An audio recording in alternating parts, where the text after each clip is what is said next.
Hello everyone, I'm Siren Jag. I'm a makeup enthusiast and a commentator on the drama end of the true crime community here on YouTube. I'm also a panel hopper and I do part-time music and comedy and anything else I like here on the platform.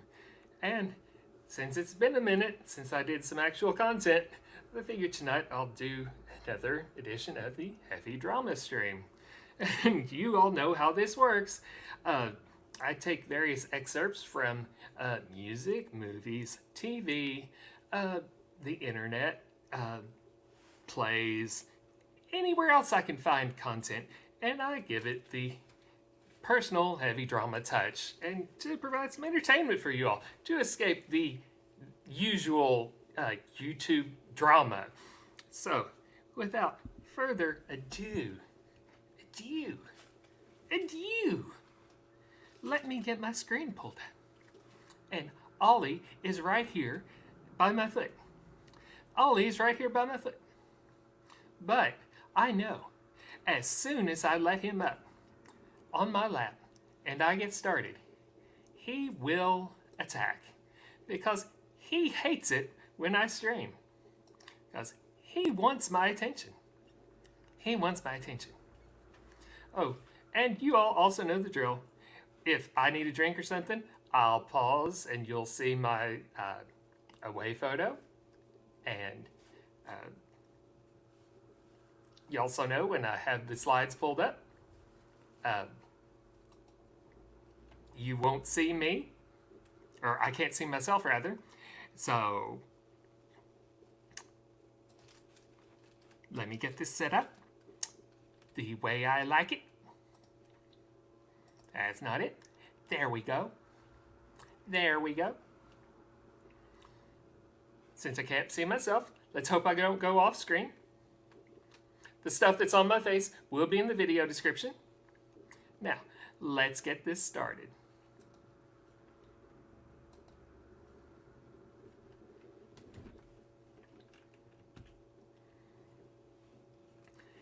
TaB! TaB Cola! What a beautiful drink! TaB! TaB Cola! For beautiful people! TaB! TaB Cola! You're beautiful to me! Real cola taste. Just 1 calorie.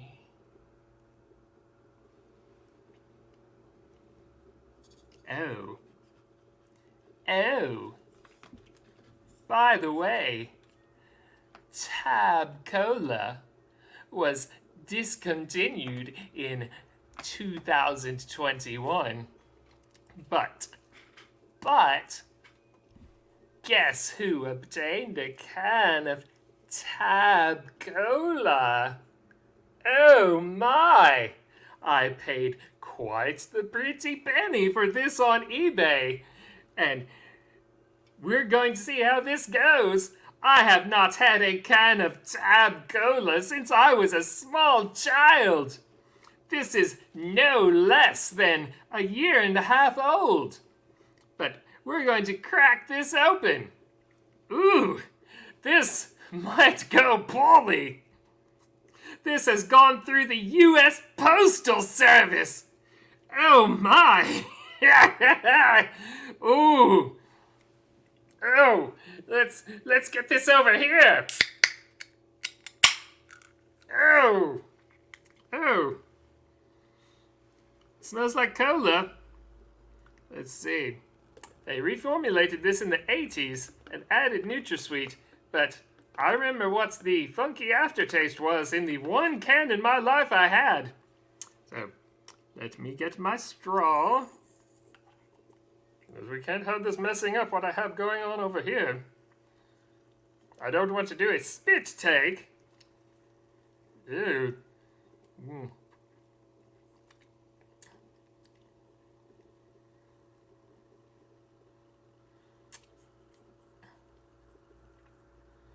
That does not taste like the TaB I remember.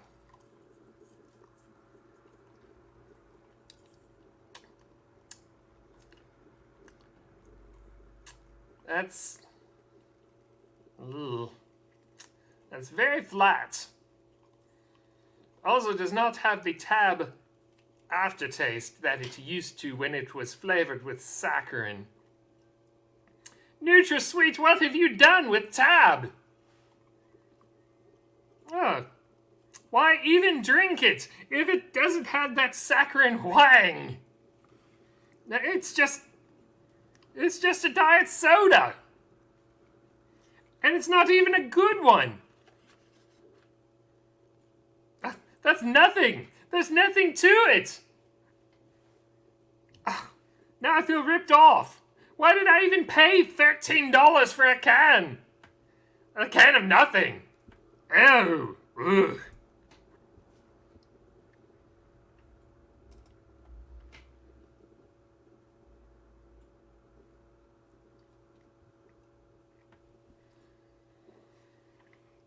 When criminals in this world appear and break the laws that they should fear and frighten all to hear.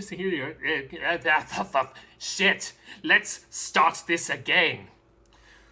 When criminals in this world appear and break the laws that they should fear and frighten all who see or hear, the crowd goes up for far and near for underdog.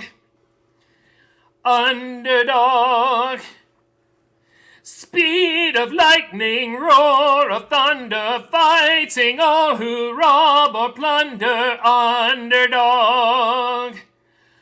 Underdog. When in this world the headlines read of those whose hearts are filled with greed and rob and steal from those in need, or right this wrong with blinding speed, goes underdog. Underdog. Speed of lightning, roar of thunder, fighting all who rob or plunder. Underdog. Underdog. Underdog.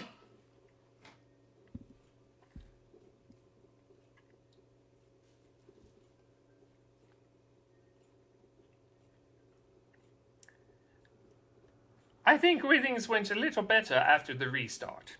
Everyone gets a do-over.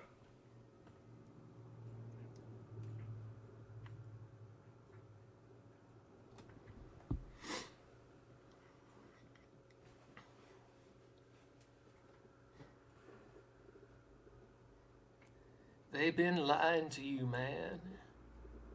There ain't no such thing as a hero. Not anymore. But you... And you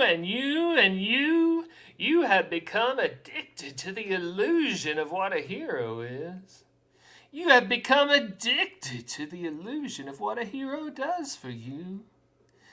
You think you need someone to pat you on the back. You think you need someone to tuck you in bed at night, kiss you on the cheek, and tell you that everything is all right. But everything is not all right.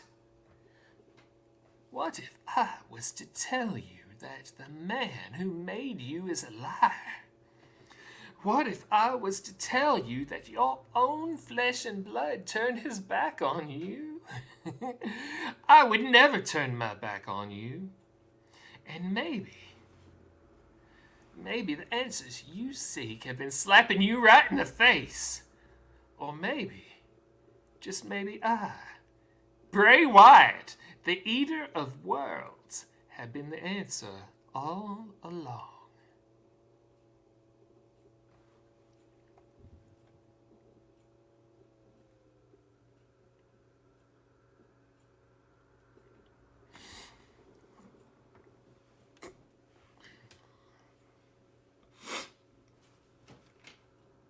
This is quite the story. Well, my wife went out of town about a year or so back and left me at home by myself to batch, and after 5 straight nights of TV, I was ready to scream. So I called up this beer-drinking buddy of mine and said, "Bill, I ain't having a real good time." He said, "Why don't we go to the wrestling matches and let off a little steam?" Now, I'd never seen the matches before, and by the time we reached that arena door, the crowd was already backed up, plumb out into the street. Yeah, people were pushing and shoving like cattle. Just getting in line was a heck of a battle. We had to fight like the devil, but we finally got ringside seats. Well, we bought a program as we passed through the door, went to Section D, seats 3 and 4, and about that time, the announcer stepped into the ring. He said, "Tonight's the greatest card ever been signed. We got a tag team match that'll blow your mind." Then they lowered the lights, and the crowd began to scream. He introduced the Spider from parts unknown with his trusty partner, the Blue Cyclone. They were taking on a team that had never been beat. Then the ref checked him over, and the rules were explained, and somebody hollered, "The Spider's got a chain!" Then some old lady with blue hair fell right out of her seat. Well, they rang the bell, and all hell broke loose. My legs was shaking like a rubber goose. I'd never seen anything like this, not even in the war. The Cyclone put the Vulture in an airplane spin. Then he body slammed him, and then he did it again. I swear, I didn't see how that old boy could take much more. It was right about then, in the thick of things, that my buddy Bill threw a chair in the ring, and I knew we'd better be heading for the door, 'cause I saw the Cyclone looking at us, and he was rubbing his head, and he starting to cuss, and I knew if he caught us, he'd break Bill's neck for sure. Well, where we parked wasn't too far, and Bill ran so fast he beat me to the door, locked the doors, and wasn't about to let anyone in. And I turned around, and the Cyclone was there, and he said, "Hey, punk, you forgot your chair!" And by the look in his eyes, I knew that this was the end. Then he body slammed me 2 or 3 times, and he put his arms around me from behind. Then he pile drived me right there in the hard concrete. Broke both my arms and 3 of my ribs. It's the closest I've ever come to being killed, and that's the last thing I remember, for he put me to sleep.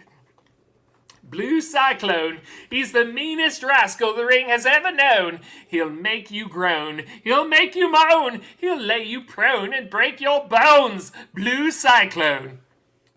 I woke up in a hospital bed, stars circling around my head, and a plaster cast on just about every bone. But the doctor said I'd be just fine. These things just take a little time, and 3 weeks later, he let me go back home. But I lay in bed 3 weeks just thinking, I believe I could have took him if I hadn't been drinking. So the next time we meet, I won't be on no binge.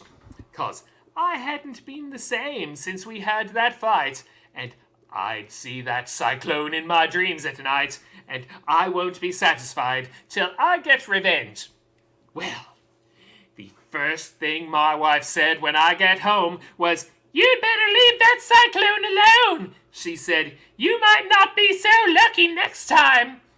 So I says to her, "Beg your pardon, ma'am, but it wasn't you who got the body slam." Then I changed the subject, 'cause I'd done made up my mind. Then I called up Bill and told him my plan, and all he said was, "Right on, man. I'd do the same darn thing if it had been me." It all happened so quick. When that car door slammed, it must have broke something, 'cause the door lock's jammed. You was already down. He's gone time I got free. Bill said, "Since you're thinking about taking him again, I know 2 old boys who weigh 210. They'd wade through hell just to fight a circle saw. They both lift weights, so you know they're mean, and the 4 of us would make a heck of a team. We might not win, but we'd darn sure fight to a draw." Well, we talked it over. They said they's willing. They'd stop at nothing short of a killing. Said, "Hoss, we'll back you as long as you want to fight." So, I checked around at a few of the bars and found out where all the wrestling stars hung out after the matches every Wednesday night. Well, I got there early the following week and found me a table where I could see the street and waited for the blue cyclone to hit the door. Well, after a while, he finally appeared, sat down at the bar, and ordered a beer, and he barely took a sip before I stepped to the middle of the floor. I yelled, "Hey, Cyclone, remember me? I'm the guy you put to sleep, only this time you can see I'm not alone, ha-ha! You see them two big dudes over there?" The Cyclone looked and said, "Over where?" And I turned around, and son of a gun, they was gone. Then the Cyclone looked at me and grinned, and he said, "Okay, punk, here we go again.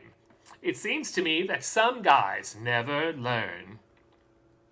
And then he waded through them tables and chairs, put a full Nelson on me, and grabbed my hair, and when he threw me to the floor, I was starting to get concerned.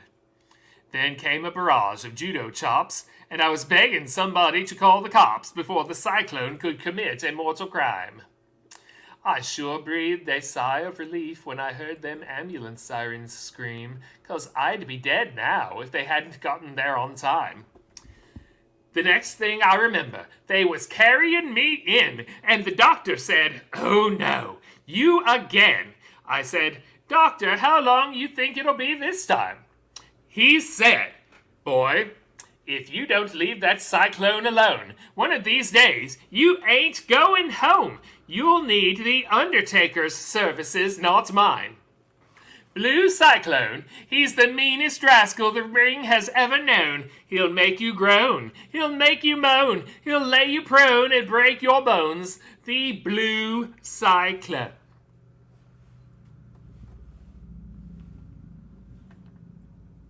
Well, I mean, sure. I mean, the apron is the hardest part of the ring.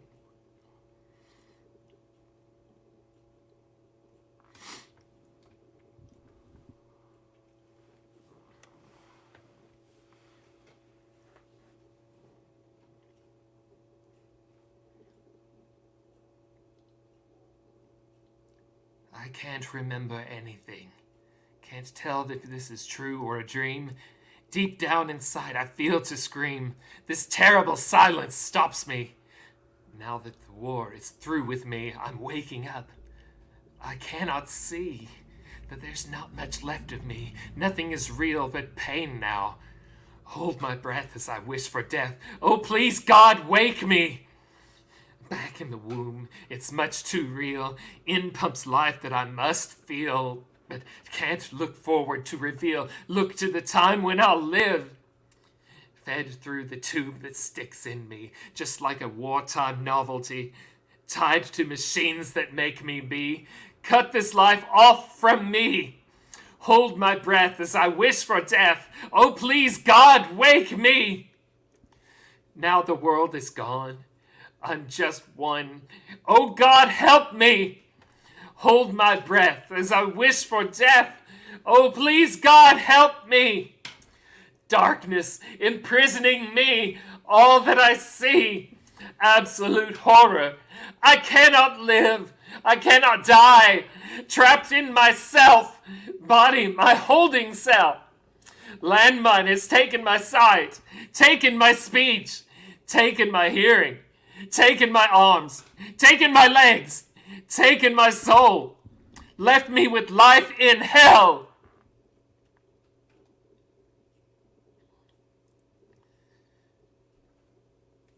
I don't know whether I'm alive and dreaming or dead and remembering. Inside me, I'm yelling and screaming and howling like a trapped animal, and nobody pays any attention. If I had arms, I could kill myself. If I had legs, I could run away. If I had a voice, I could talk and be some kind of company for myself. I could yell for help, but nobody would help me. SOS.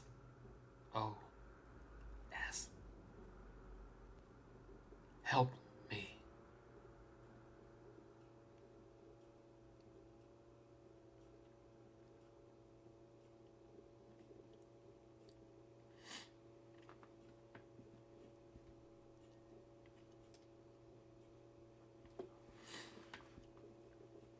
Captain Morgan, private stock, has all the charm and discipline of an aristocrat, with the brass of a seafaring rogue, crafted from the captain's oldest and finest Puerto Rican rums, distilled from pure cane sugar molasses, then blended with refined island spices. The result is an exceptionally well-mannered spirit that doesn't forget where it comes from. A rum brash enough to bunker down in a Bahama Mama, yet distinguished enough to be sipped over ice. Captain Morgan, an officer and a gentleman. I wish I had some Captain Morgan. It would probably help this TaB cola. Oh. Oh. Tastes like shame. Ugh.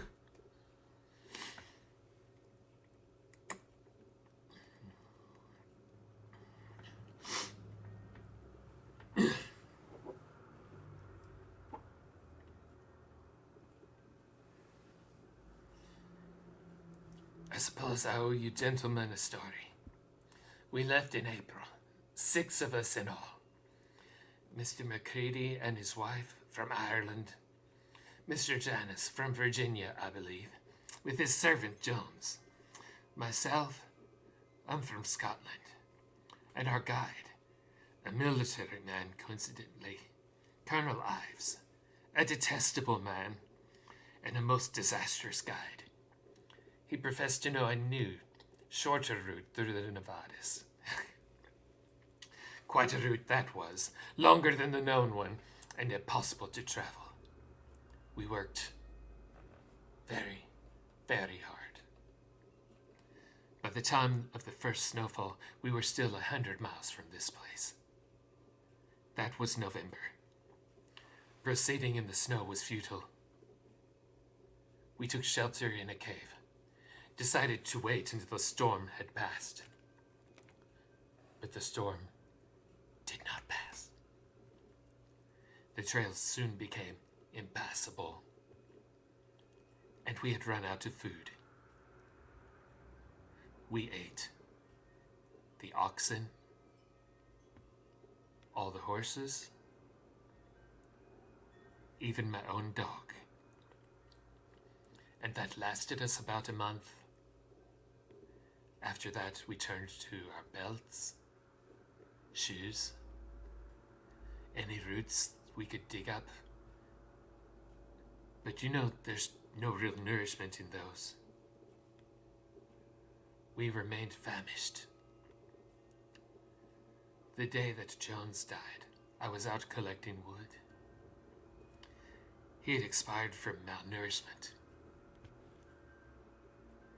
And when I returned, the others were cooking his legs for dinner. Would I have stopped it had I been there? I don't know. But I must say, when I stepped inside that cave, the smell of meat cooking, I thanked the Lord. I thanked the Lord. And then things got out of hand. I ate sparingly. Others did not. The meat did not last us a week, and we were soon hungry again. Only this time our hunger was different. More severe. Savage.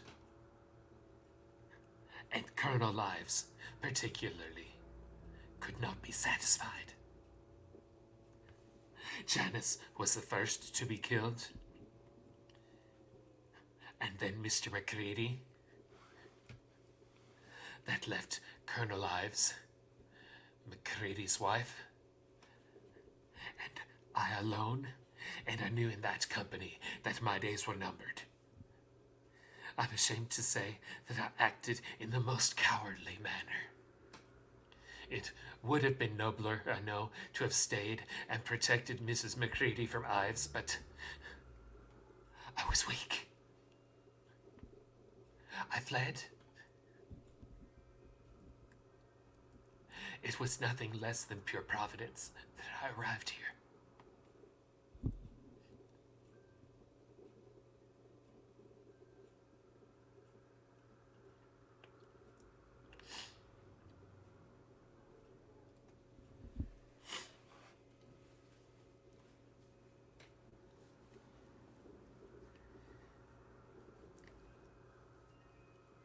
I'm just a bachelor.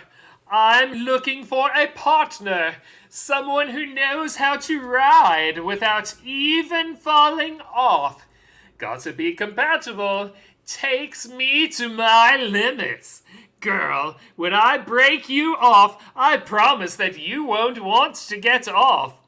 If you're horny, let's do it. Ride it, my pony. My saddle's waiting. Come on and jump on it. If you're horny, let's do it. Ride it, my pony. My saddle's waiting. Come on, jump on it. Sitting here flossing, peeping your stilo. Just once, if I had the chance, the things I would do to you. You and your body. Every single portion send chills up and down your spine. Juices flowing down your thigh. If you're horny, let's do it. Ride it, my pony. My saddle's waiting. Come and jump on it. If you're horny, let's do it. Ride it, my pony. My saddle's waiting. Come and jump on it. If we're gonna get nasty, baby, first we'll show and tell till I reach your ponytail. Oh, lurk all over and through you, baby, until we reach the stream. You'll be on my jockey team. Oh, if you're horny, let's do it. Ride it, my pony. My saddle's waiting. Come and jump on it. If you're horny, let's do it. Ride it, my pony. My saddle's waiting. Come and jump on it. Oh. Must be going to the betting track.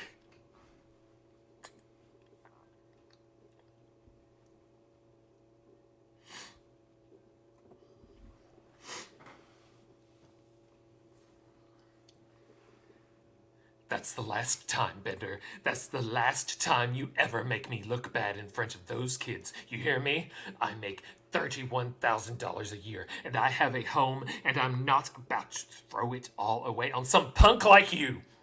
But someday, when you're out of here, and you've forgotten all about this place, and they've forgotten all about you, and you're wrapped up in your own pathetic life, I'm gonna be there. That's right, and I'm gonna kick the living shit out of you. I'm gonna knock your dick in the dirt. What are you gonna do about it? You think anyone's gonna believe you? You think anyone is gonna take your word over mine? I'm a man of respect around here. They love me around here. I'm a swell guy. You're a lying sack of shit, and everybody knows it. Oh, you're a tough guy? Hey, come on. Get on your feet, pal. Let's find out how tough you are. I want to know right now how tough you are. Just take the first shot. I'm begging you. Take a shot. Just one hit. Come on, that's all I need. Just one swing. That's what I thought. You're a gutless turd.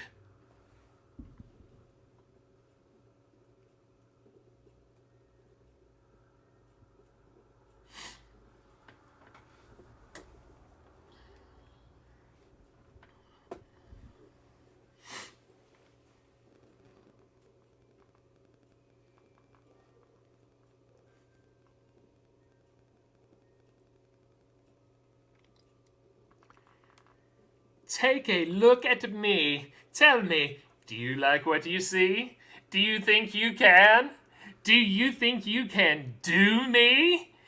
Kiss me, pretty baby. Touch me all over. Girl, what makes you think you can do me? Do you think you can do me, girl? Do me, baby. Oh, ooh. Do you think you can? Do me, baby. Girl, let your hair down. Take off your clothes and leave on your shoes. Would you mind if I looked at you for a moment before I make sweet love? Backstage, how you doing? Fine, she replied. I sighed. I like to do the wild thing. Action took place. Kinda wet. Don't forget. The J, the I, the M, the M, the Y. Why all? I need a body bag.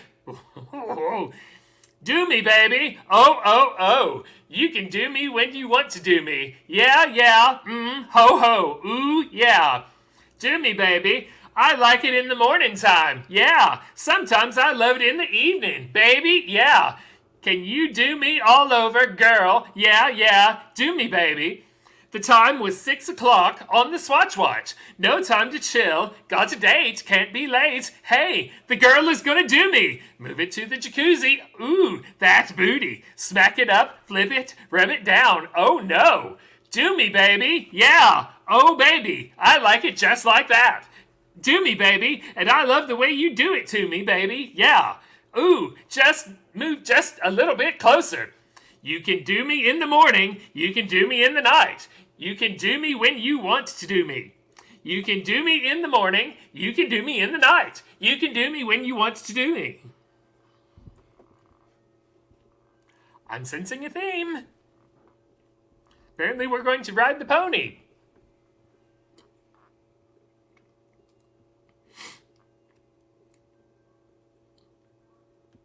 Oh, we got some more. Oh, come on and sweat me. Will you just take a little bit? Yeah. That's the way I like it, baby. Come on over here. Let me caress your beautiful body. Kiss you from head to toe. I'll make you sweat. Yeah, we're gonna train up in here all the way. 9 to 5, baby. You just sweat, baby. That's the way I like to do it. Run you all over with some hot oil and just watch your body shine. I just want to lay your beautiful body down by the fireplace, baby, and make love to you all night. Oh, yeah. I love you, baby. Yeah. Oh, ho. Oh, yeah. Such poetry. Oh. I don't know how anyone could ever resist it. Wow.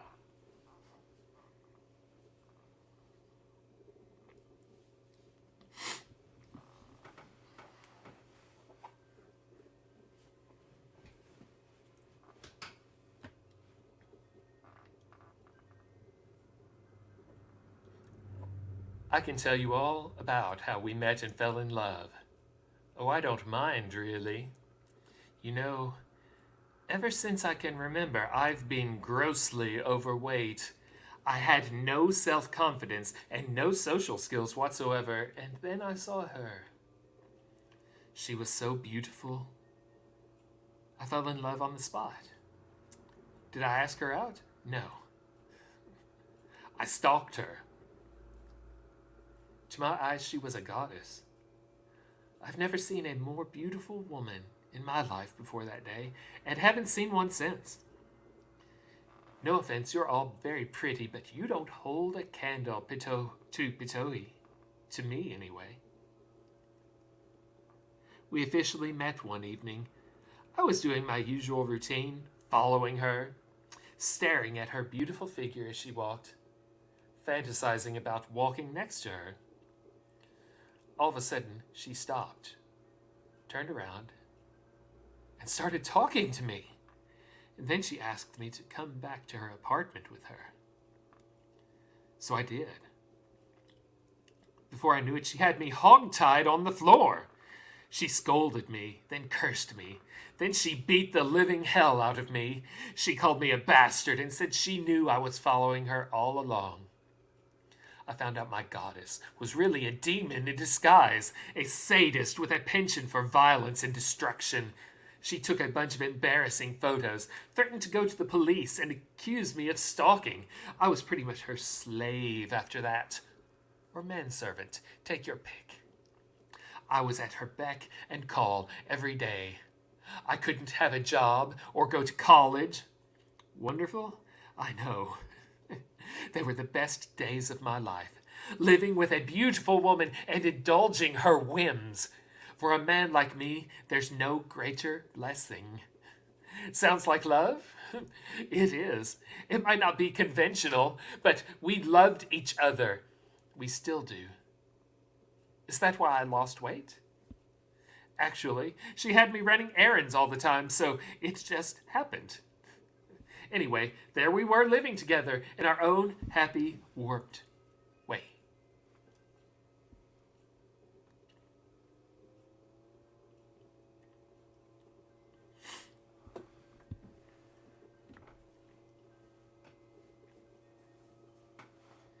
Don't do it! Don't open that little box one more crack. Don't ask me to marry you. Shh, shh, shh, shh. Don't say another word. Just listen. I can't let you do this to me. I mean, before I met you, I used to be such a bitch. I mean, seriously, everyone at work thought I was a huge bitch. No one actually liked me. Those people I introduced to you as my friends. They're not my friends. They're scared of me. Or they were. Before I met you. Before you, I never said please or thank you at restaurants. I never smiled or laughed at anyone's jokes but mine. I never used to tip more than 10%. I was quick with insults. I always had a cruel word. I was cold, cross, crass, falsely compassionate. But since being with you, I've begun to feel all warm inside, fuzzy. I find myself wanting to stroll in the park and whistle. I have these thoughts, these urges to donate to charities and help out in soup kitchens and hug people. Since being with you, I've given nearly $10 to homeless men, helped 3 old ladies across the street, and I bought one of my so-called friends a present at full price, and it was something I knew she'd like. Don't you see? Don't you see you've made me nice?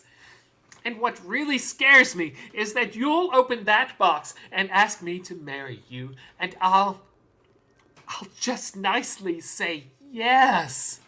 And then I'll be nice for life.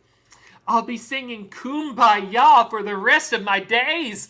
I'll give back to the community, to the Salvation Army, to the Make-A-Wish Foundation, and I'll do it anonymously. And then one day, years from now, I'll wake up and I'll have the horrible realization that I lived a good life, that I contributed. Please, for the love of God, put that box away.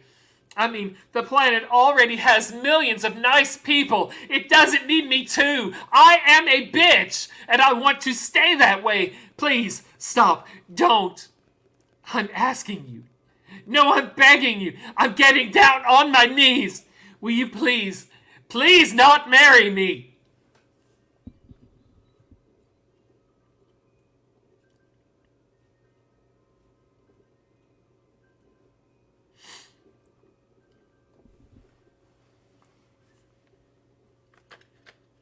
She needs to calm down and have some TaB.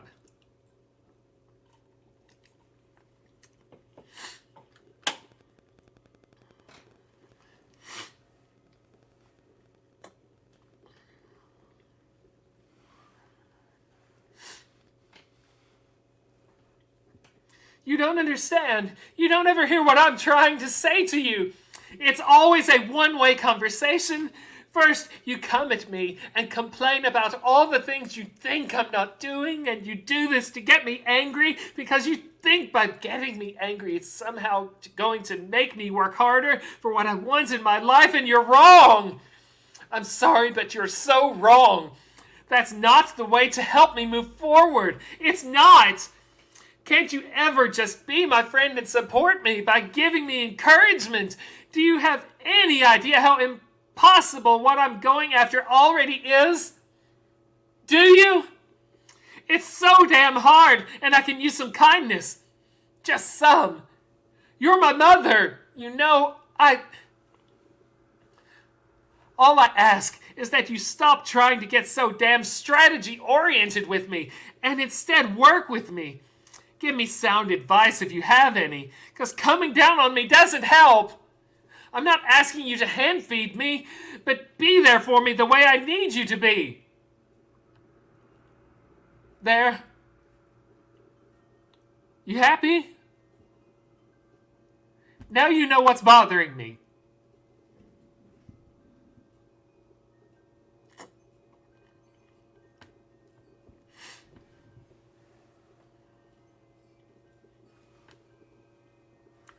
And now then, eager young space cadet, here is the course we shall pursue to find planet X.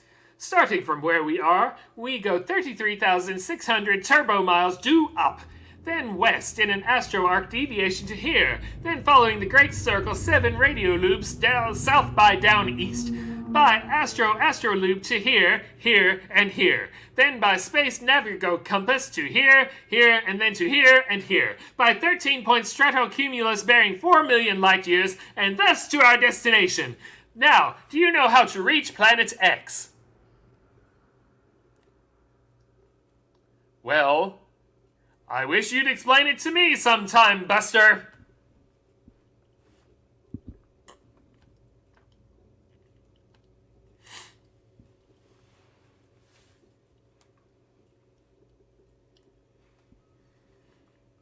Keep your hands above the counter where I can see them.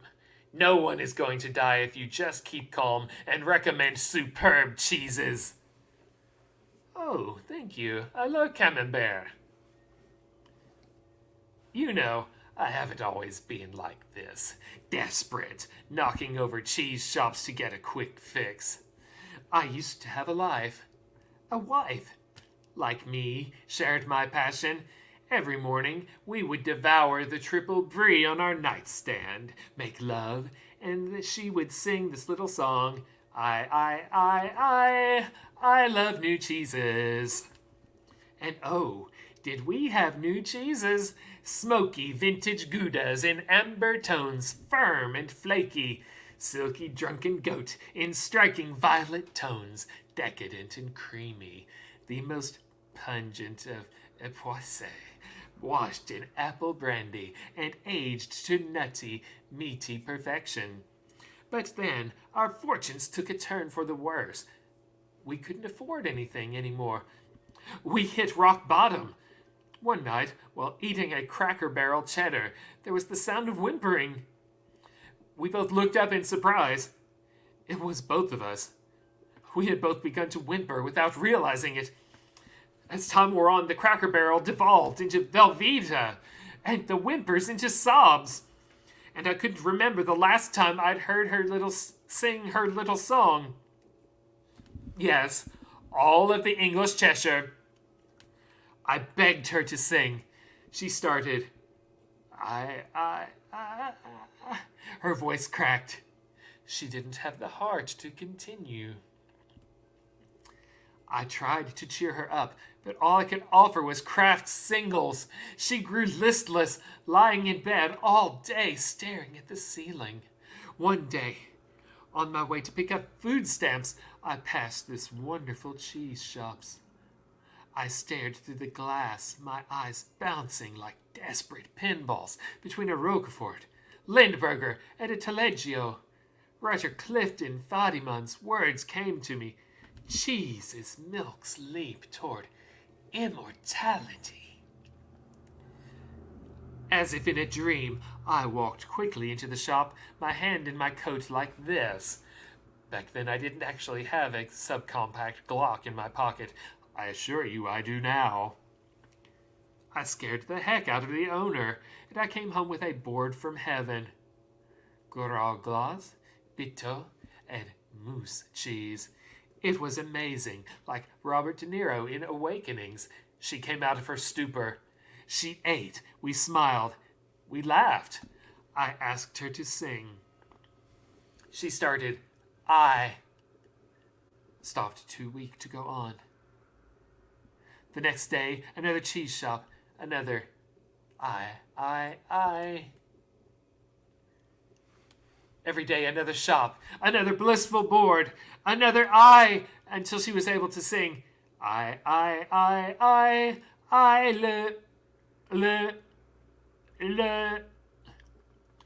We had hit a block at the word love, but I knew with enough high-end cheese we could push through it.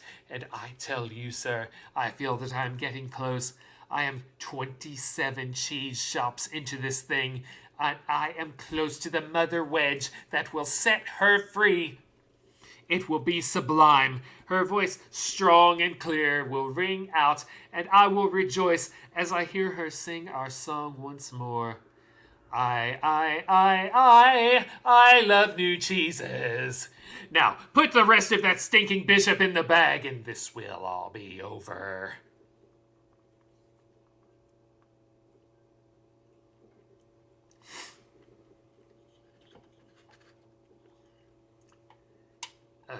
I bet some cheese would be terrible with this TaB Cola.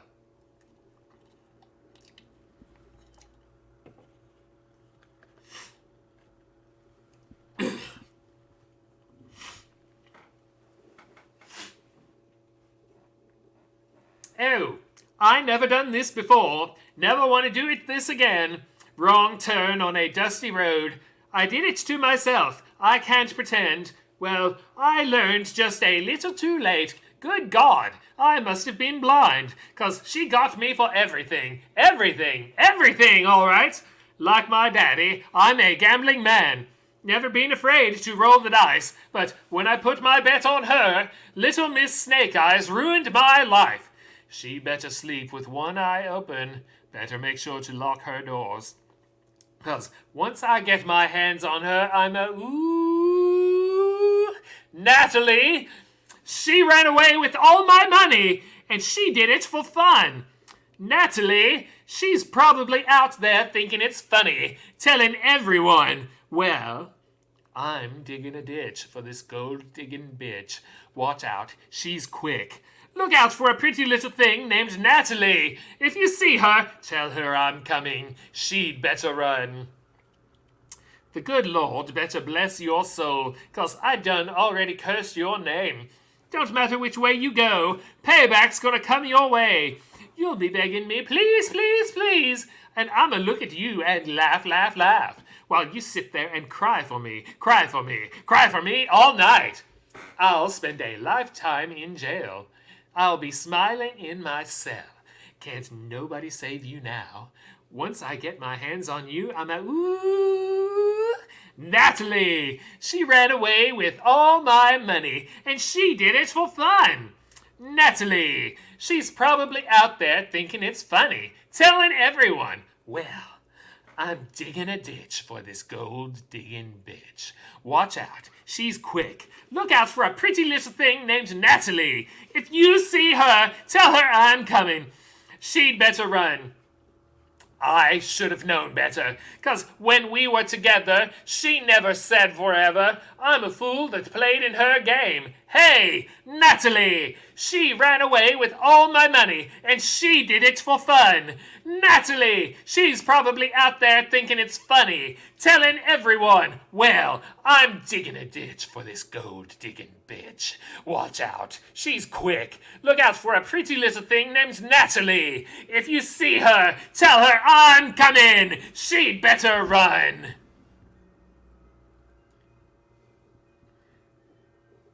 You probably should have been more careful with that pony.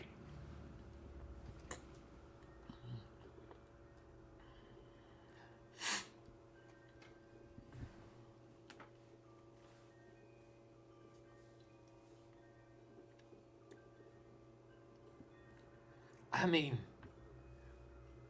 oh, excuse me. This one, where'd it go? Oh, yes, here we are. This one needs a prop. I mean, when I think about her, dude, it's like, damn! Hot, freaking, it's like burning my balls off how hot she is. Damn! I just want her. I have to have her. What? Marissa is she here? In my house? Holy shit, holy shit, holy shit! I can't believe it. It actually worked. It actually worked. You throw out a net, house party, free beer, free vodka, free grub. You'll catch lots of guppies, a few snapper, some sea bass, if you're lucky, a blue marlin, but not. You don't expect to catch a white whale. We have got a white whale on our hands, boys. Yes, correct, Chuck. Marissa is like a white whale. I'm using fish for like levels of hotness, right? The guppies are like the plain Janes. The snapper are the cute, perky chicks. The sea bass got some curves. The blue marlin are pretty smoking. And Marissa she's like the white whale of hotness. Like in Moby Dick, Chuck. Just call me Ishmael. Oh, really?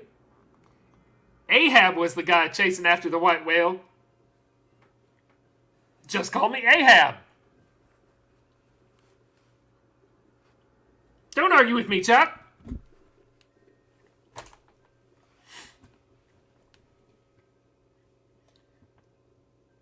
Didn't learn anything with Natalie, apparently.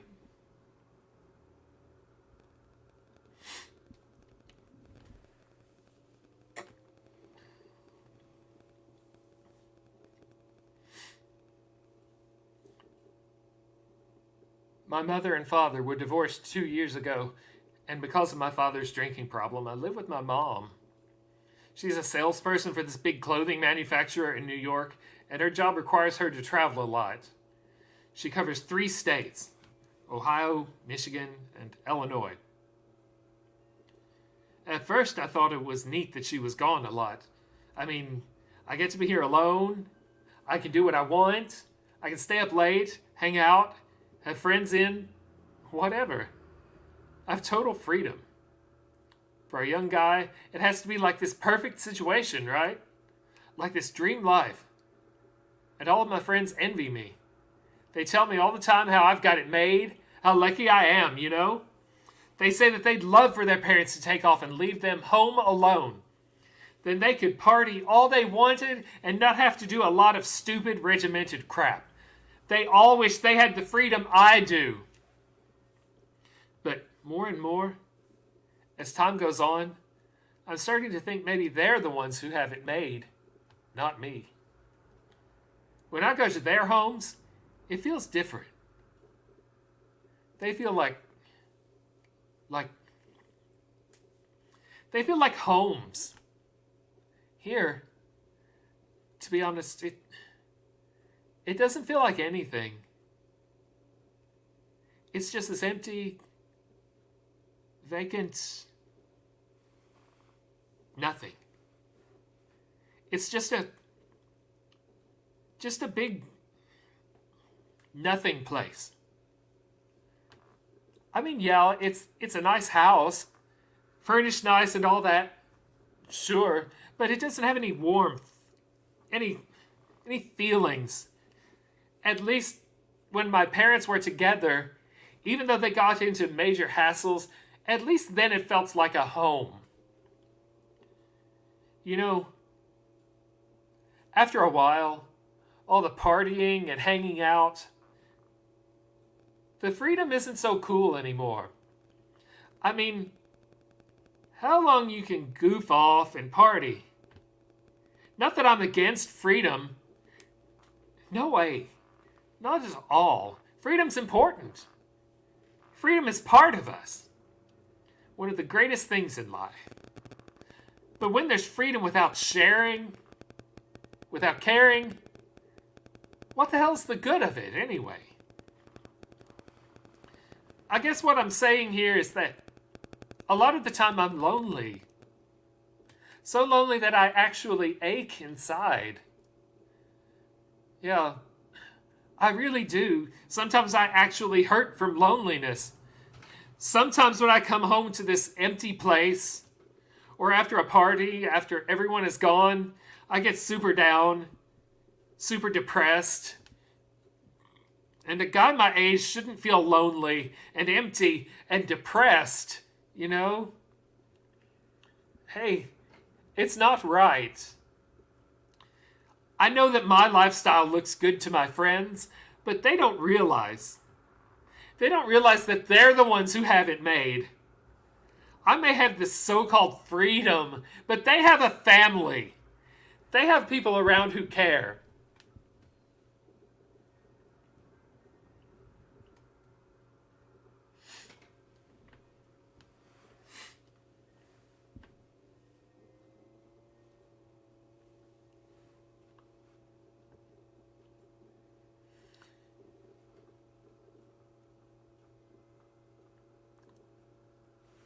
You study the behavior of convicted murderers, right?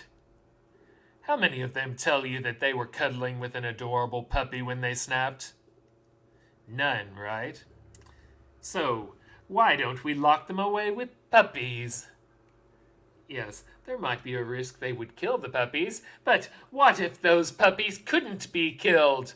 What if I told you I had a way to engineer a puppy for both optimal cuteness and indestructibility?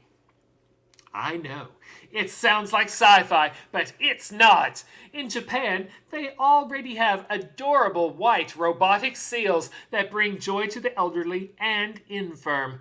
Look it up. Google robotic seals Japan. What if we could engineer a totally lifelike, indestructible super puppy?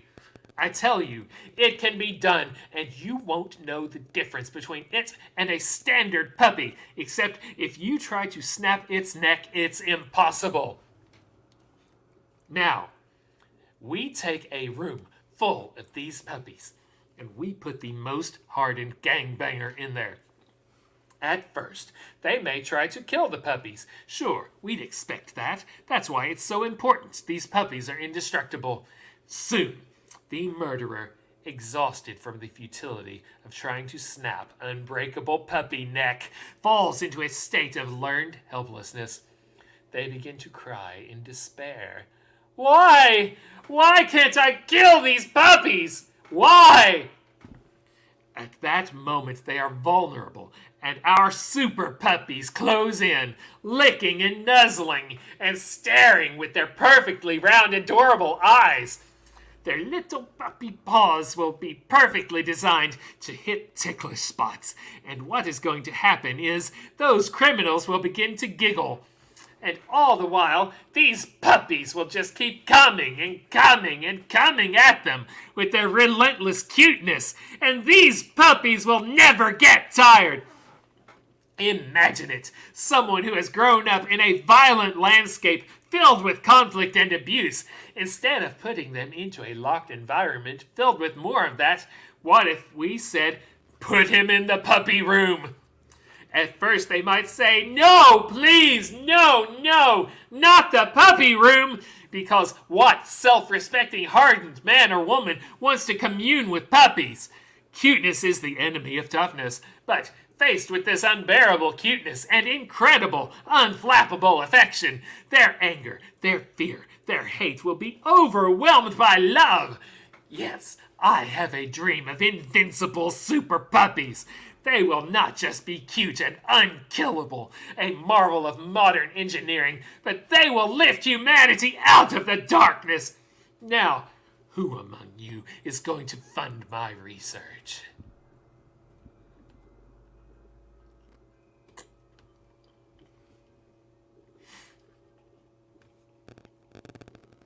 Maybe the good people at TaB.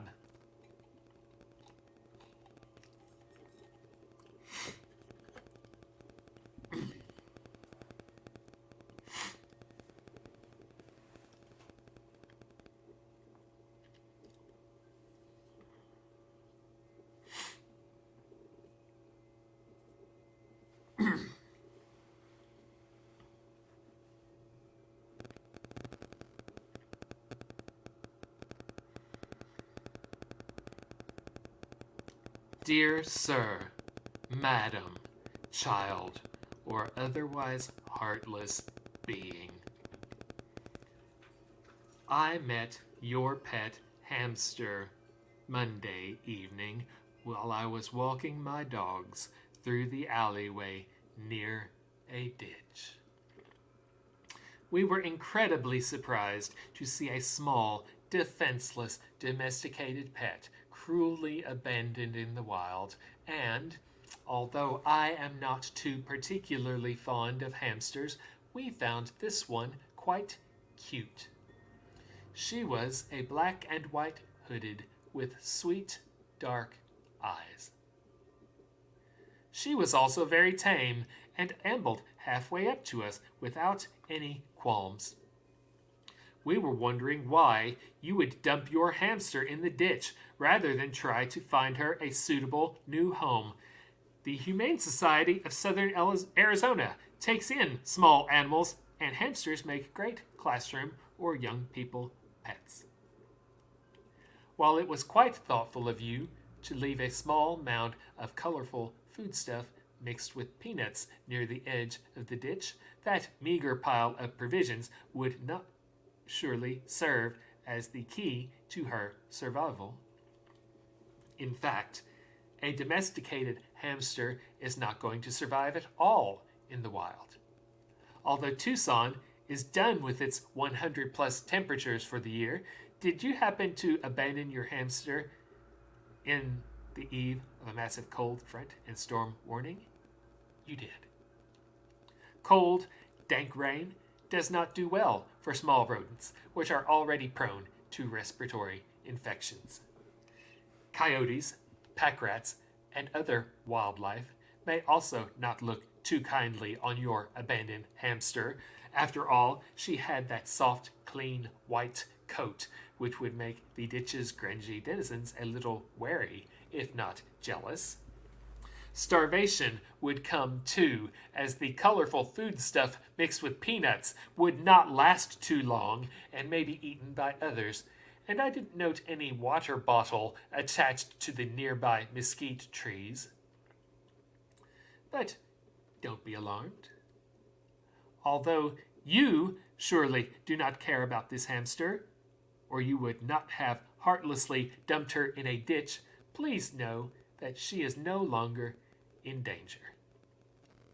As an animal lover, I could not bear to leave the hamster out alone in the cold, and I was planning to go get a shoebox and take her home.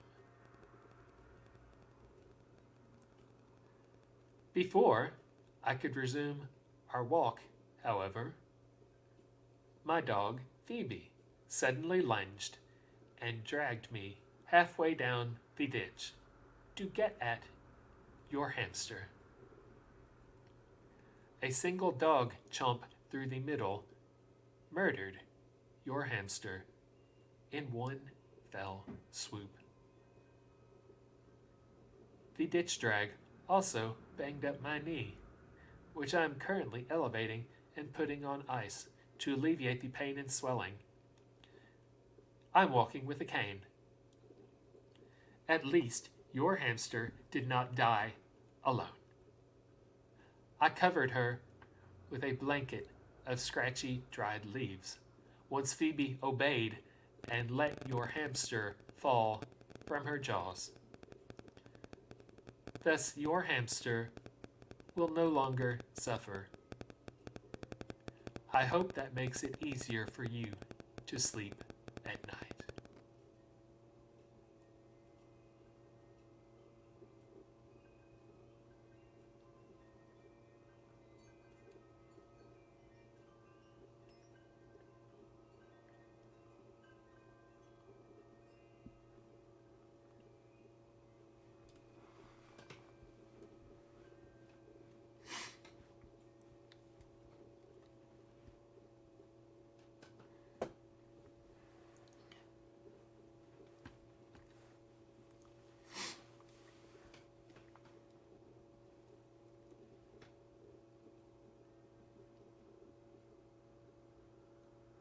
In yoga, I farted.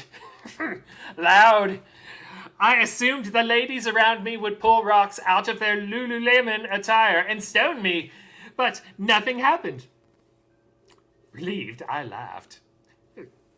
I laughed so hard, in fact, that 3 more farts erupted.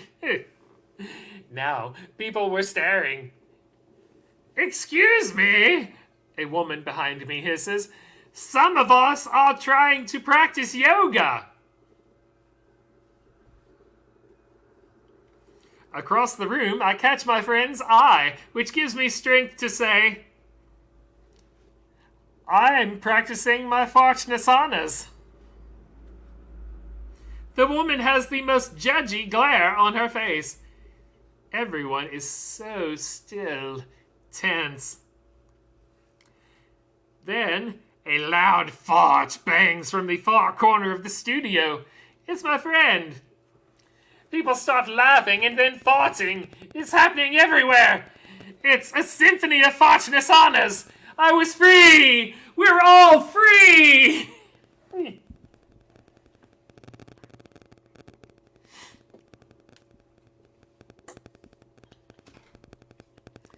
Hello, my name is Jay, and I'm a burger addict. Savory, juicy patties on fluffy white buns fill my heart, probably with grease. My doc quit his practice to follow his Broadway dreams. He still sees a couple patients backstage during intermission, but you have to pay for and sit through his shows. He takes my vitals and diagnoses me. Well, Jay, you've got angina. It's from the burgers, I fear. With no spinach in your soul and no quinoa in your bowl, you can't say you're satisfied. His lyrics floor me. I run out and don't stay for the second act. Next thing I know, I'm at a gastropub, slinging back Angus sliders, and the barmaid is staring at me. What? I ask. You might want to slow down there, she says. You know every time a cow farts, it puts a hole in the ozone. I laugh a little. Her stare sharpens like a dagger. I'm not joking, man, she says. It takes hundreds of millions of cows to keep your Angus sliders flowing. The ecological footprint they leave collectively is worse than every automobile on the planet combined. I complain to the manager and they fire her, but she gets me thinking, are burgers hurting more people than just me? That night, I look at the burger stack on my bedside table and begin to shed tears of guilt. What am I doing? I put a burger in my mouth and suck on it like a meat pacifier to calm myself down. And I drift to sleep. I dream I'm living in ancient times, part of a lost, burger-loving civilization. Hieroglyphics of burgers line the walls of our cave dwellings. The cows all have names like Stero the Elder, Vilo the Younger, Goldie the Yummy, and it's Goldie's turn to be dinner. The tribesmen want to have something special. I suggest adding bacon. They all get very excited and nominate me to prepare the sacred dinner. I set off to satisfy the cravings of my people. I ascend Mystic Mountain, where bacon bushes grow wild among low-flowing streams of mayonnaise. I gather these toppings and descend the mountain. On my way down, I can see the tribesmen below dancing in a frenzied circle around Goldie. Two of the tribesmen with larger bellies grab their chests and fall over. A loud crack of thunder can be heard. A puff of black gas emerges from Goldie's behind and rises up into the air, merging with a monolithic black cloud that hovers above my people. The tribesmen come into focus. I realize they all look exactly like me. It's a whole tribe of me! I call down to myself, look at you, worshipping Goldie the calf! The bushel of bacon in my right arm grows heavy. The clay bowl of mayo balanced on my head begins to wobble. I allow both to fall. On the ground I see 2 stone tablets. I call out to myself, you must cease your worship of Goldie the calf. From this day forward you shall follow these tablets. I pick them up and reveal on the first tablet a chickpea, on the second, kale. My selves look up at me. Goldie makes a run for it. Sun parts the clouds. I'm exalted. The sun begins to pulsate and beep loudly, my alarm waking me up. I open my eyes and remove the burger from my mouth. Ever since, I've eaten beans and nuts and shit. It sucks. Sometimes I try to shape them into patties. It's not the same. But my cholesterol is getting better, and I don't cry when I eat them. My name is Jay, and I'm a recovering burger addict.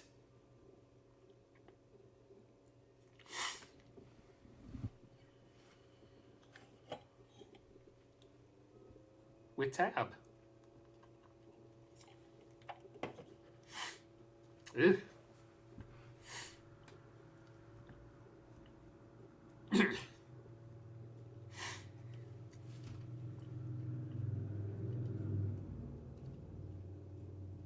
When I was 6 years old, my parents bought me and my twin sister a bike because we liked to share everything. So we would take turns riding it to school, and Clarissa was so much better on the bike than I was. She could pedal standing up and ride no hands. So one day it was my turn, and I was just so determined that I was going to show her I could be just as good as she could. I started pedaling faster and faster, and she had to run like hell to keep up with me. And I let go of the handlebars. I felt like I was flying, and it felt so good. I just wanted to see myself. So I looked into the window, and I caught my reflection. And then I don't know what happened. I swerved into the street, and this truck was coming right at me. And then I suddenly felt my sister push me from behind out of the way. And I flew over the handlebars. And the last thing I remember was this horrible thunk.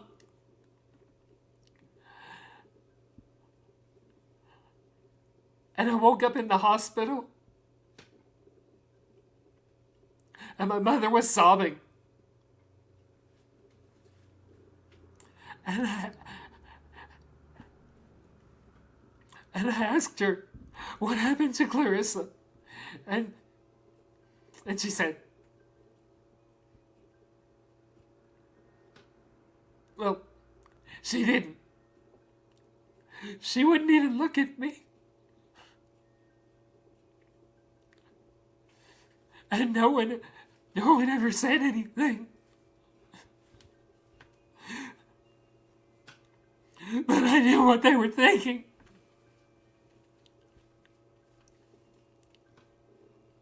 That I killed her.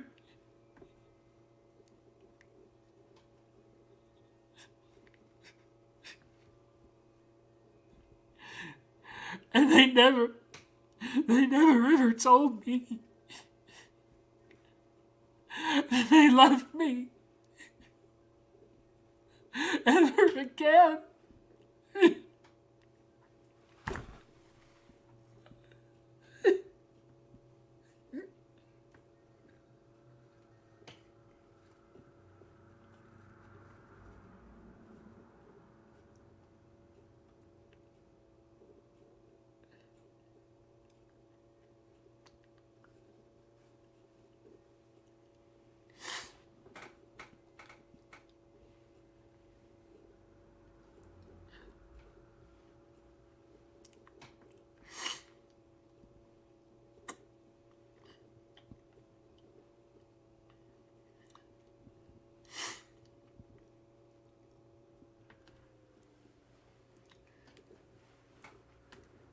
Oh, Mary Ann, I've got such a story to tell you.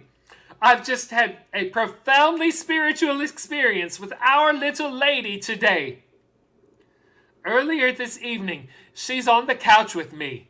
I'm trying to get her to color within the lines in her coloring book. And at the same time, I've got the TV on, flipping through the channels. Yes, I know you think I have the TV on too much around her, but... So, I'm flipping through, and I notice Maddie look up when I get to this one channel. That movie, The 10 Commandments, is playing. You know, the old one with Charlton Heston. It's on the part where he's asking the Pharaoh to free his people, and Maddie, she is like mesmerized. So much so, she isn't really coloring within the lines or even within her book, but all over the couch.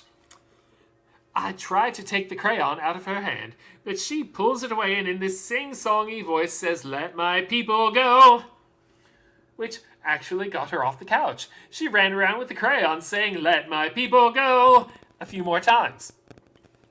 It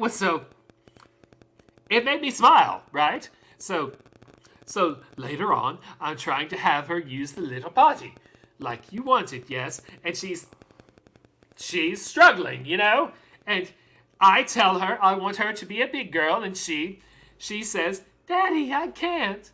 I tell her to just be patient, but she looks like she's about to cry, and then the first few tears start, and that's when it hits me. Maddie, honey, what if I told you I have a magical way to help you?" The tears pause a moment. "You do?" she says, looking curiously at me. So I start. "Let the poop flow, let the poop flow, let the poop flow, way down to Egypt land." There's this tense pause. She's looking intently at me. "Let the poop flow, let the poop flow, let the poop flow, way down to Egypt land." I keep going like this.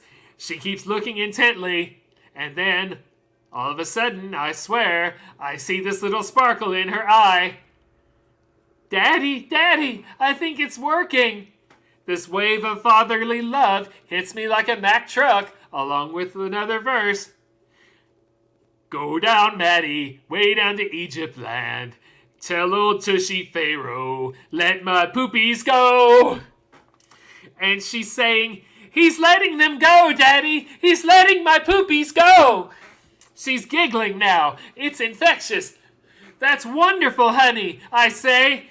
Her eyes go bright green now, emeralds, shining rays of pure, unadulterated joy. There's this impossibly wide grin on her little face. She is successful. She felt proud.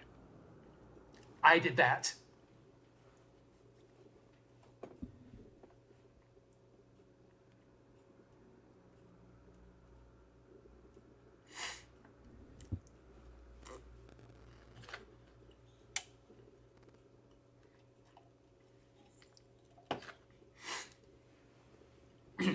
I wonder if the poopies will be let go after this can of TaB.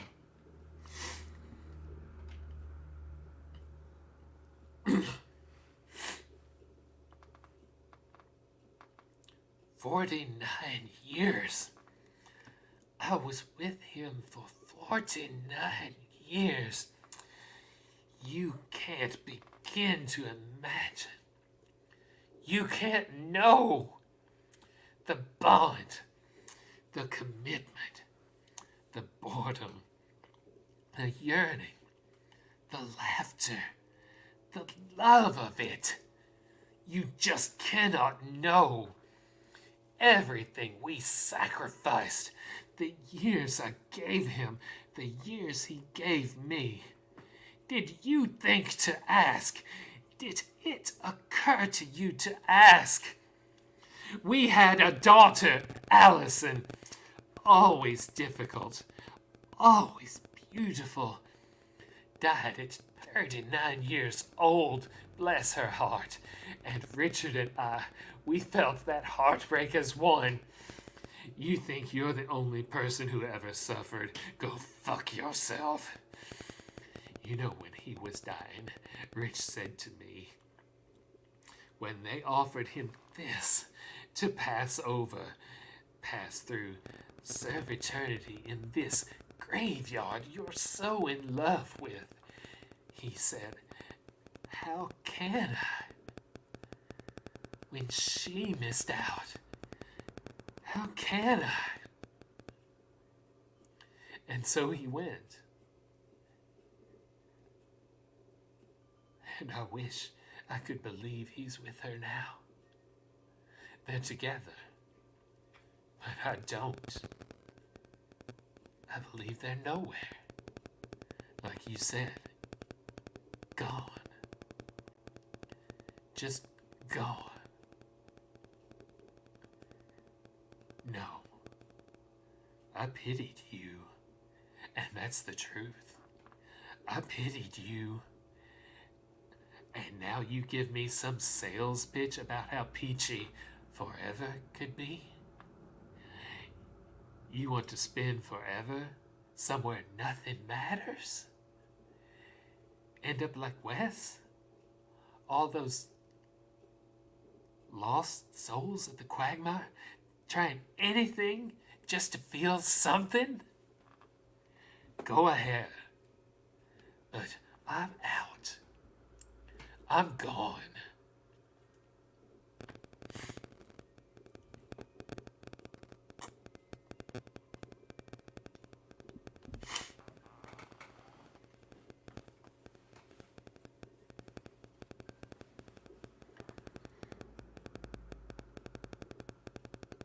The road to ruin is paved with kittens.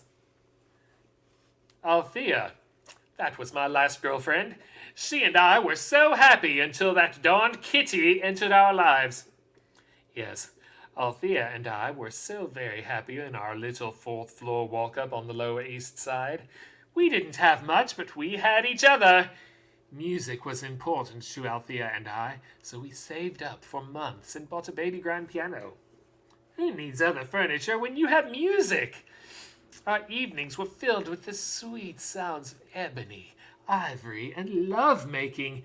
We were so happy. Until one day, Althea rescued a little kitty cat from the streets. It was a mangy, skinny little thing. Althea would feed it heavy cream. Caring for the kitty made Althea happy, and I liked to see her happy. But a weird feeling started creeping into my soul. I guess you could call it jealousy. But what kind of idiot is jealous of a cat? I tried to push the feelings away. But one night, as Althea lay there caressing the kitty, I found myself thinking, when was the last time she rubbed my belly like that?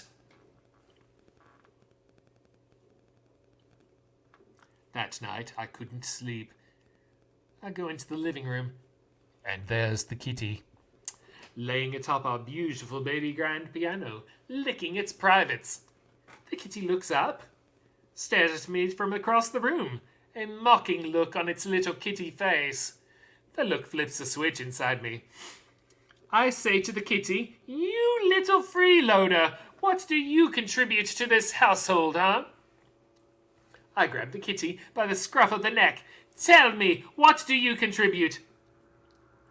At that moment, I see reflected in the window Althea standing behind me. I release the kitty from my grip. "Jim, what are you doing?" "Nothing, Althea. I'm just explaining to the kitty the hierarchy of our relationship within this household. But, Althea, there is something I want to say to you. The way you rub that kitten's belly, it's been years since you rubbed my belly that way." She looks at me in a way I still can't understand, and she says, "Jim, you're a man in your 30s, not a cat, and I've never rubbed your belly like that." And I say, "Well, maybe I want you to rub my belly like that. Maybe that is what I need, Althea, from our relationship. I want you to prove how much you love me now. Rub my belly! Rub it!"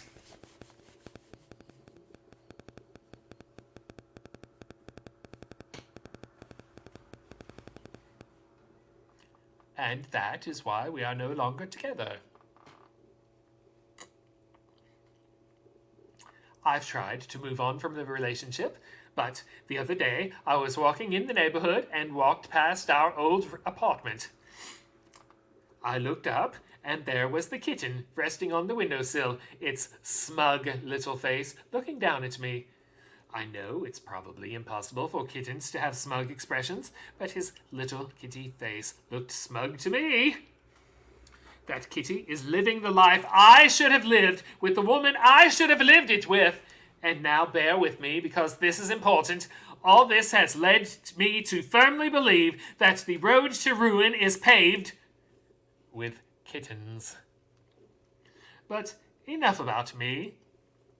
I guess it's probably not polite to go on about past relationships like this on a first date, and you haven't told me anything about yourself yet.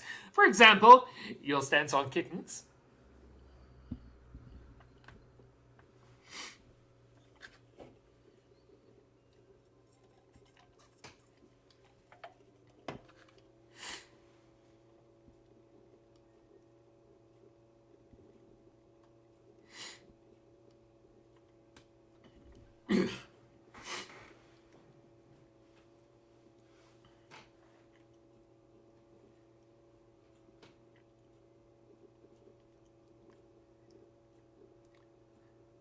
The first time I saw her, everything in my head went quiet. All the tics, all the constantly refreshing images just disappeared. When you have obsessive compulsive disorder, you don't really get quiet moments. Even in bed, I'm thinking, did I lock the doors? Yes. Did I wash my hands? Yes. Did I lock the doors? Yes. Did I wash my hands? Yes. But when I saw her, the only thing I could think about was the hairpin curve of her lips, or the eyelash on her cheek. The eyelash on her cheek. The eyelash on her cheek.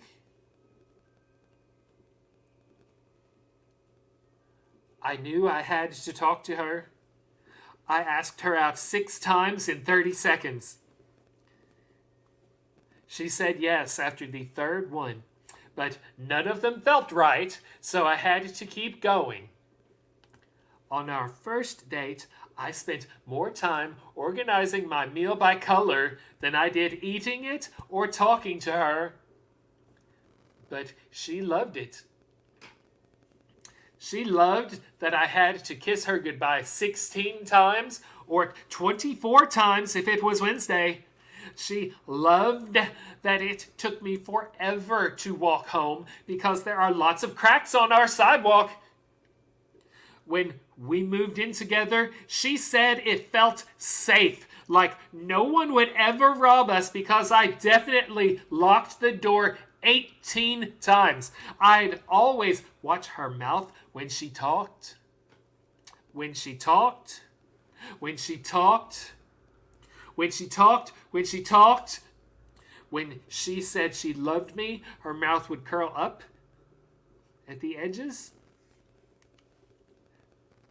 At night, she'd lay in bed and watch me turn all the lights off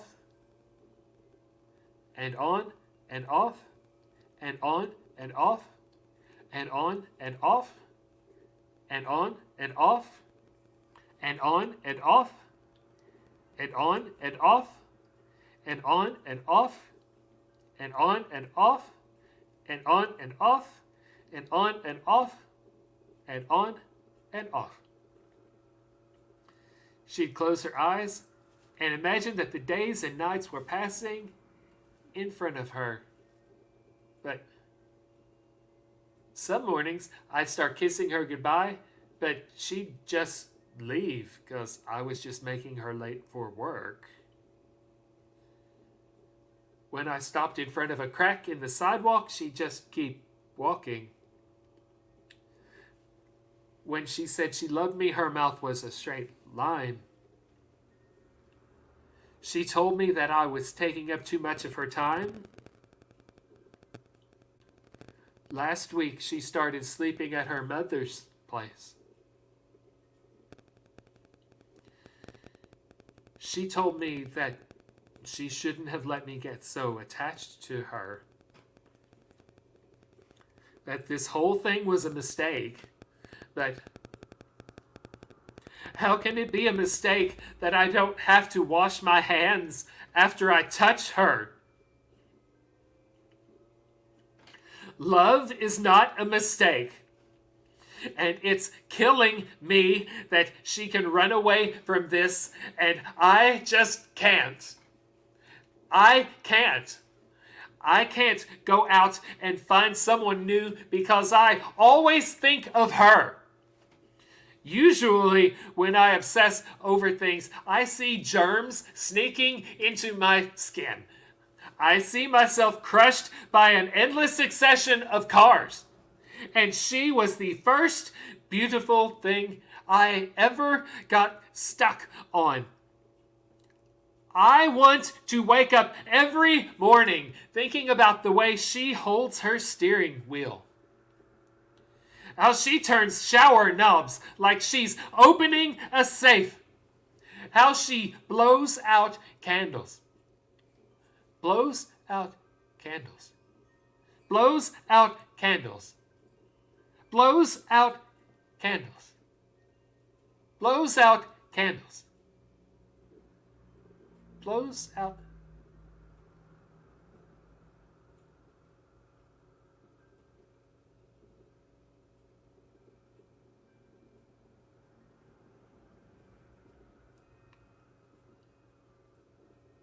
Now,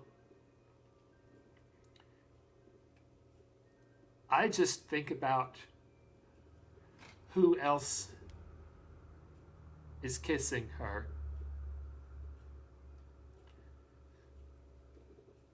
I can't breathe. Because he only kisses her once. He doesn't care if it's perfect.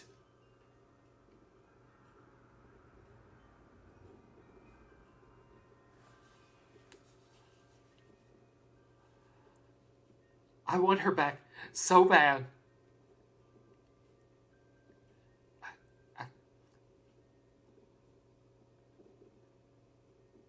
I leave the door unlocked.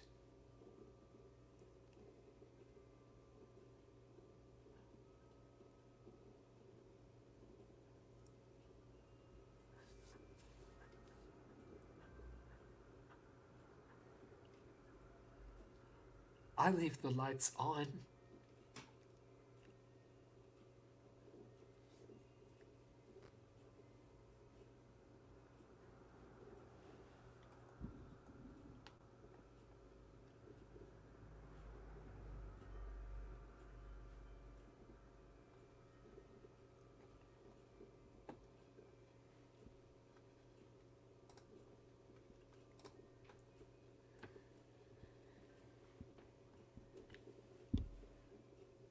And that was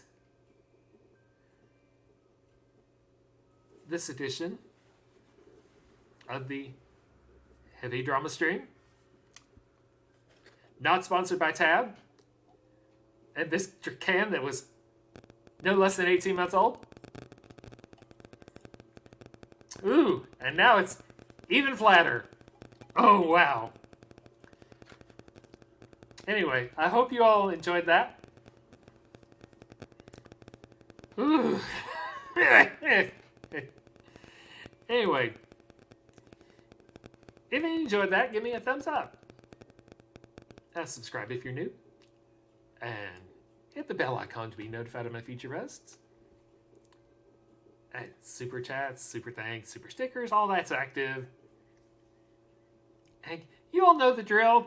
You've been doing this for a while. So, as always, I love you all, and I'll see you next time.